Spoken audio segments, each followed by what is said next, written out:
Hey everyone, welcome back to my channel. आज हम करने वाले हैं वर्टिकल अपोजिट थ्योरम। ये क्लास 9th मैथ्स के चैप्टर 6 की थ्योरम है। अगर आपको लिखा हुआ आता है state and prove vertically opposite theorem, ठीक है। स्टेट का मीनिंग है उस लाइन को बताइए, उस थ्योरम को बताइए, ठीक है। उस लाइन को पूरी को लिखिए एंड उसको प्रूव कीजिए, ठीक है।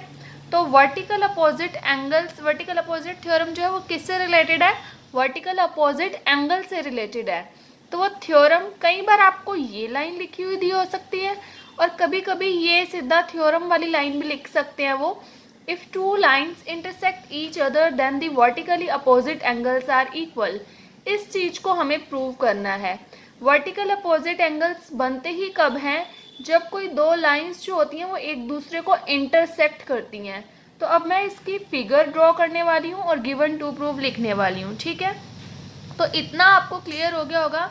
या आपको ये लाइन लिखी हुई दे सकते हैं। तो इसका मतलब है ये भी थ्योरम की लाइन भी खुद लिखिए, देन आगे पूरा क्वेश्चन भी मतलब थ्योरम भी खुद ही सॉल्व कीजिए। और कभी कभी ये थ्योरम ही लिख कर दे सकते हैं तो आगे का कंटिन्यू करना है, ठीक है। वर्टिकली अपोजिट थ्योरम का मीनिंग ही क्या होता है? वर्टिकल अपोजिट एंगल्स इक्वल हैं, उसको प्रूव कीजिए। तो ये आप बहुत सारे अपने थ्योरम के क्वेश्चंस में यूज़ करते हैं कि वर्टिकल अपोजिट एंगल्स इक्वल होते हैं, पर वो कैसे होते हैं उसके लिए हम ये थ्योरम करने वाले हैं, ठीक है। थिंक तो ये कि जो थ्योरम की लाइन होती है उसी में से ही आपको फिगर फाइंड आउट करनी होती है और उसी में से ही आपको given to prove find out करके अपना प्रूफ करना होता है। और एक थ्योरम का क्राइटेरिया क्या होता है? फर्स्ट नंबर पे गिवन मीन्स जो इन्फॉर्मेशन आपको पता लग पा रही है इधर से, टू प्रूव मीन्स जो प्रूव करना है, और प्रूफ मीन्स जो आप सॉल्यूशन देंगे अपना, ठीक है। तो हम अपना सब कुछ वन बाय वन पता करते हैं। If two lines intersect each other, मैं ये फ्री हैंड बना रही हूँ, आपको स्केल से बनाना है, ठीक है। To lines intersect each other means two lines हैं जो एक दूसरे को इस तरह से इंटरसेक्ट कर रही हैं, ठीक है। करवा दी हमने। और आप किसी और तरह से भी ड्रॉ कर लोगे तो इट्स ओके कि आप ऐसे ड्रॉ कर भी सकते हो, तब भी बन जाएगा, ठीक है। Then the vertically opposite angles are equal. अब हम क्रॉस में इसलिए इसको ड्रॉ करते हैं कि वर्टिकल अपोजिट एंगल्स ना इससे ज़्यादा क्लियरली विजिबल होते हैं, ठीक है। तो वर्टिकल अपोजिट एंगल्स होते कौन से हैं? जिनका फेस अपोजिट मीन्स आमने सामने होता है, जैसे ये और ये वाला और ये वाला, ठीक है। इन्हीं को ही हमें इक्वल करना है। अब जो टू लाइंस थी हम उनकी कुछ नेमिंग कर लेते हैं, A B and C D, ठीक है। तो हम सबसे पहले गिवन में क्या ही लिखेंगे? यही कि A B and C D are two lines. ये टू लाइंस हैं जो एक दूसरे को यहाँ ओ पर इंटरसेक्ट कर रही है, हम इसका नेम ओ रख देंगे, ठीक है इसका। तो A B and C D are two lines which intersect each other at O. And to prove में हमें क्या लिखना है कि हमें ये वाला एंगल इसके इक्वल प्रूव करना है और ये वाला इसके। और अगर आप इसको थोड़ा सा और कन्वीनियंट करना चाहते हो तो आप इसको 1 2 3 4 नेम भी दे सकते हैं, अदरवाइज डायरेक्टली भी कर सकते हैं। तो देखिए जो ये वाला एंगल है इसका नेम क्या है? ए ओ सी। ए ओ सी किसके इक्वल आना चाहिए? बी ओ डी के, इसके बी ओ डी या फिर डी ओ बी भी लिख सकते हैं। तो ए ओ सी बी और डी के इक्वल प्रूव करना है हमें।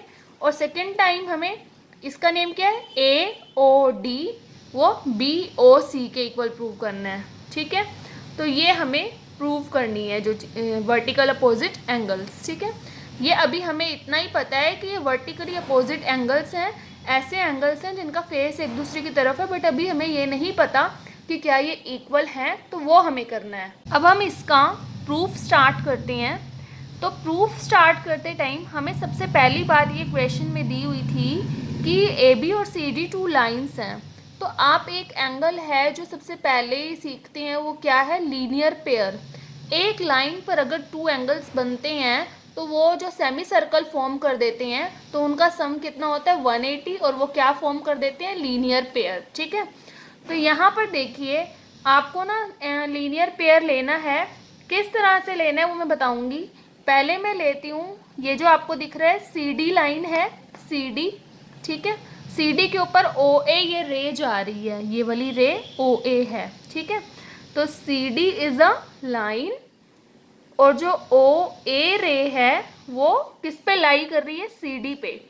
ओ ए जो लाई कर रहा है किस पे लाई कर रहा है, सी डी पे।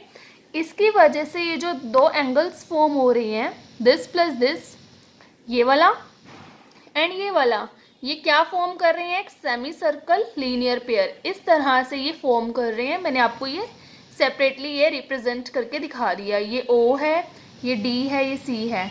Means angle A O D और ए ओ सी का सम कितना होगा, 180, इसका और इसका। ठीक है, तो हम लिख सकते हैं angle A O D plus angle A O C equal to 180। Reason लिखना मस्ट है, दैट इज लीनियर पेयर। ठीक है, अब आपको क्या करना है, अगेन लीनियर पेयर ही पिक करना है, पर कैसे पिक करना है वो ध्यान रखना है। आपको लीनियर पेयर पिक करने के लिए ऐसा लेना है जिसमें ये इनमें से कोई एक एंगल दोबारा से आ जाए। ठीक है, तो अब मैं इधर से अगर ऐसे पिक करती हूँ तो ए ओ सी फिर से इसमें आ जाएगा ना। ठीक है, तो देखो ऐसे हम अगेन मैं क्या कहूँगी, ए बी लाइन है, अब ओ सी रे लेनी है। एक बार हमने लाइन ली इस तरह से तो रे ये वाली ली, अब हम लाइन ले रहे हैं इस तरह से तो रे ये वाली ले रहे हैं। ठीक है, तो अब हम क्या कहेंगे कि A B is a line, A B एक लाइन है और ओ सी उसके ऊपर लाई कर रही है। ठीक है, तो ए बी के ऊपर, तो उससे ये वाला एंगल्स अगेन बन चुके हैं, ए सी ओ बी। ये ए बी लाइन है, ओ सी उस पर लाई कर रही है, ये वाली इसको मैंने दोबारा से यहाँ पे रिप्रेजेंट किया है। तो again this plus this 180 form करेंगे, तो A O C plus B O सी, यहाँ से भी देख सकते हो और वहाँ से भी। ठीक है, तो angle A O C plus angle B O C equal to 180, again linear pair. तो आप चाहते अगर तो आप इधर से ए और डी वाला भी पिक कर सकते थे इस तरह से। आप इक्वेशन नंबर 1 लेट कर लीजिए और ये इक्वेशन नंबर 2 लेट कर लीजिए। ठीक है, अब इक्वेशन नंबर 1 और 2 में आपको एक एंगल जो होगा ना कॉमन दिखेगा और दोनों ही 180 के इक्वल दिखेंगे। अगर किसी भी दो इक्वेशंस की राइट हैंड साइड इक्वल है तो वो left hand side automatically equal कर देता है, या फिर लेफ्ट हैंड साइड इक्वल है तो राइट हैंड साइड इक्वल कर देता है। तो हम क्या कह सकते हैं, फ्रॉम 1 एंड 2 दोनों की राइट हैंड साइड तो इक्वल ही है। ठीक है, right hand side of both equations are equal, so left hand side will also be equal. तो लेफ्ट हैंड साइड पे क्या है इक्वेशन 1 के, ए ओ डी प्लस ए ओ सी, और इक्वेशन 2 के लेफ्ट हैंड, ये लेफ्ट हैंड साइड है इसकी और इसकी, ये राइट हैंड साइड है जो कि दोनों पहले से ही इक्वल थी। लेफ्ट हैंड साइड को हम अब इक्वल रख रहे हैं। ठीक है, तो अब आप देखिए ए ओ सी दोनों में है तो ये कैंसिल हो जाएगा, तो आपके पास इक्वल बचेगा क्या, A O D equal to angle B O C. ठीक है, तो A O D equal to B O C, देखिए हमें प्रूव करना था ना, वही आ गया। ए ओ डी मीन्स ये वाला एंगल इसके इक्वल आ गया, तो हमारा एक पेयर जो है इक्वल आ गया। तो सिमिलर वे में ही हम दूसरा पेयर भी कर सकते हैं, तो अब आपको उसको करने की नीड नहीं है, आप बस यहाँ पर लिख सकते हो सिमिलरली। सिमिलरली क्या लिखेंगे हम कि हमारा एक पेयर तो इक्वल आ गया है ये सामने वाला, तो इसी तरह से ए ओ सी और बी ओ डी भी इक्वल होंगे, A O C equal to B O D. Therefore last में लिख देंगे कि हमने इसमें हेल्प किसकी ली है, based on linear pair axiom, linear pair का हमने इसमें हेल्प ली है। ठीक है, so we can say that vertically opposite angles are equal. मैं अब एक बार आपको ये प्रोसीजर पूरा रिपीट कर रही हूँ। सबसे पहले आपको कोई लीनियर पेयर उठाना है, यहाँ से लीजिए लीनियर पेयर, या फिर इधर वाले भी ले सकते हैं, इधर से नीचे वाले भी ले सकते हैं और इधर वाले भी ले सकते हैं। ठीक है, कोई सा भी एक लीनियर पेयर चारों में से ले लेना है आपने। वो लेने के बाद जो उनमें एंगल्स नेम यूज़ हो रहे होंगे, अगेन एक लीनियर पेयर लेना है जिसके अंदर कोई एक इनमें से कॉमन आ रहा हो। हमारे में ए ओ सी रिपीट हो रहा है, आप ए ओ डी रिपीट होने वाला भी ले सकते हैं। तो जान के ही हमने ऐसा पिक करना है। ठीक है, फिर आप क्या कहेंगे कि राइट हैंड साइड तो इक्वल आ ही गई, तो लेफ्ट हैंड साइड इक्वल होगी, उससे आपके वर्टिकल अपोजिट एंगल्स इक्वल आ जाएंगे। और अगर एक पेयर आ गया तो इन द सेम वे दूसरा पेयर भी इक्वल होगा। तो हमारी ये थ्योरम यहीं पर प्रूव होती है। And that's it for this video. और अगर आप इस चैनल पर न्यू है तो please like, share, comment and subscribe the channel.